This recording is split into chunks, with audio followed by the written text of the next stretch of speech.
Once again, good morning mga kapaglaom na nata sa 4th day. Lipay kaay ko mga kapaglaom na kuyog yun ta since the first day na nag-share ko aning ato ang devotional reading. And karon mga kapaglaom, ang title sa ato ang devotional reading is Ang Tingog sa Katungdanan, August 7. And makita sa Ecclesiastes 9:10 ang center sa ato ang pagatulunan. Ingon diri, bisan unsa nga makaplagan nga buhat sa imong kamot, buhata ka na uban ang imong kusog. Grabe, familiar kaayo ni sa ato ang mga kapaglaom kay pirmi gyud ta ginasulti na kung naay ginahatag sa ato na responsibilidad, dapat himuon yun nato ang best to accomplish this. So mao ni ang buot pasabot sa ato ang center text. And karon na atay mga tulo ka mga punto na pwede makatunan. And again, if naapod may mga dungag ani, pwede na ninyo i-comment mga kapaglaom and nindot kay na pagabasahon nato sa comment section. So ang first point nato diri is niingon diri mga kapaglaom na makapahimuot di ay or dili man makapalipay man or dili man makapalipay ang gusto ipabuhat sa Ginoo sa ato dapat gyud ay nato paningkamutan na himuon kini. Kung ang Ginoo nagsulti sa ato na moadto tag Ninive, dili gyud niya ikalipay mga kapaglaom na moadto ta og Joppa or Capernaum. So familiar kaayo ni na senaryo mga kapaglaom no, kay pareha ni Jonah, di ba? Lahi ang gusto sa Ginoo na adtuan niya, pero niikya siya og niadto siya sa lain na dapit.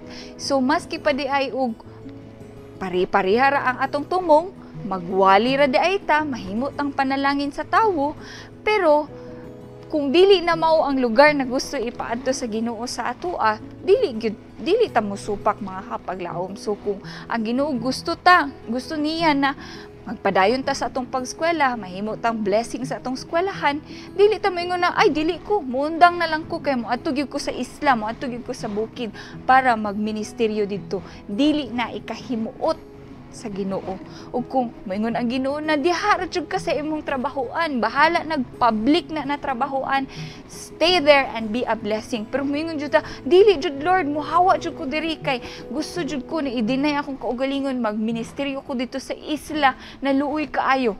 Dili gihapon na ikahimuot sa Ginoo. Kay tungod naa gyud siya specific na direction sa atoa kung ahatan niya paadtuon, ug ang atoang himuon is to be obedient to His direction. Next nato na point mga kapaglaom is ingon diri, ang kinabuhi gilangkuban dili sa dakong mga sakripisyo or talagsaon na mga kalampusan, kundili ang mga gagmay na mga butang, especially adlaw-adlaw mga kapaglaom.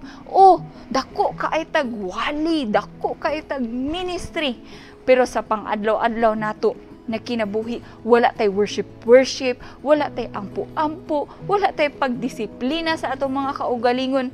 Dili daay ni ang gamater sa Ginoo ka ng mga dinagko na sakripisyo, kundili ang everyday na pagdisiplina sa atong mga kaugalingon ug everyday na sacrifices para mauna jud nato ang Ginoo.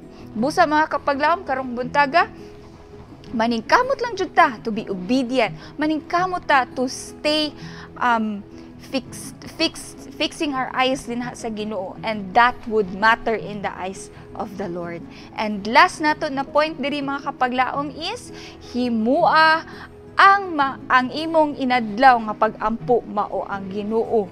Tabangi ako sa pagbuhat sa akong labing maayo ug hatagi ako og kusog ug kalipay. Naay mga panahon mga kapaglaom na siguro dili ta ganahan kung buhaton ni, dili ta ganahan na mahimong maayo sa atong silingan kay makalagot kaayo or atong amigo, dapat lang jud na balusan nato. Pero dapat di ang atong pag-ampo everyday, Lord, tabangi ko to be a good person like you. Tabangi ko to do the right thing like you. And gai ko og kusog og kalipay sa akong ginabuhat, even in times mga kapaglaom na wala ta kasabot ngano man na kailangan ni nato buhaton. Hinaot mga kapaglawom na atay mga nakatunan sa ato ang tulo ka mga short and quick points, and nalipay ko na makigkuyog sa inyo ha karong buntaga. Atong i-close ang ato ang pagtuon with a prayer. Father in heaven, salamat kaayo for reminding us na ganahan man mi or dili sa kung asa mi karon, pero dapat di ay we should be obedient and we should follow kung unsa ang imuhang kabubuton para sa amoa. Tabay kami Ginoo na dili maguna-una na dapat gid masabtan namo tanan nimong leading sa among kinabuhi, but instead we would have that very submissive na kasing-kasing. God in heaven, tabangi po kami Ginoo to have that happiness and strength to follow kung asa minimo gusto ipaadto. And tabangi mi to be a blessing to other people. Thank you Lord sa lain-lain na mga lessons na among nakutlo sa amo ang gibasa karong buntaga. In Jesus name we pray. Amen.